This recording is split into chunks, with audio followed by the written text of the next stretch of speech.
The two impressive eagles on top of the pillars characterise the position of a former state institution. The House of German Sports in front of you was the official seat of the so-called sports leader of the Reich. From 1933 onwards, this newly created office was officiated by the SA-man Hans von Tschammer und Osten. It did not matter that he was completely unknown within the German sports scene. The crucial factor was that he was a politically reliable member of the Nazi Party. His office was supposed to control sport in Germany. This demonstrates the totalitarian demand of the Third Reich to Nazify sports like all other parts of society too. During National Socialism, physical exercise was mainly discussed only in relation to military training. Von Tschammer and Osten seems to have liked it here on the grounds. In the picture you can see his official villa, which was built by Werner March on the western margin of the sport grounds. Here he resided in quite a lordly fashion from 1938 onwards. When he died in 1943, his urn was installed below the bell tower in the Hall of Langemark. During the Olympic Games in 1936, the building served as official competition grounds for the fencing tournaments. In its centre there's a room which could originally hold 1,100 spectators.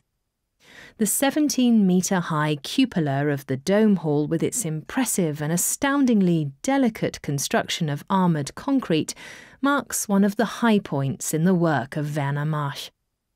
Its impressive atmosphere is enforced by a roof light with glass blocks and a glass window wall behind the stage.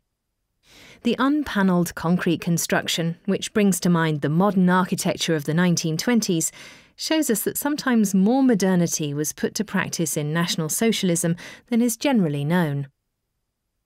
With the fall of the Third Reich and the Allied takeover of Berlin, the House of German Sports ceased to play an institutional role.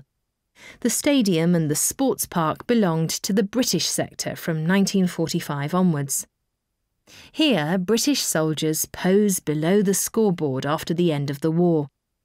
Being Arsenal fans, they declared their club to have beaten Chelsea in an imaginary match in the Olympic Stadium, to the slogan of "Heil Stalin and Churchill and Truman."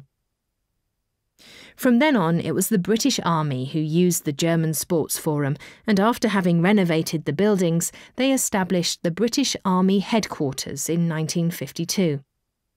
The surrounding free space also became part of a strictly guarded military area. Even today you can see traces of this era, such as the commemorative plaque at the bottom of the flagpole.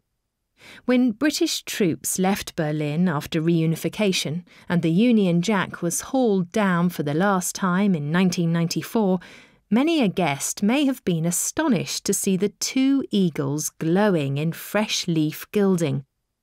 To some, this was clearly British humour. To others, it was a sign of deep affection towards this place. Behind the large window panes on the first floor is the home of SCC Events.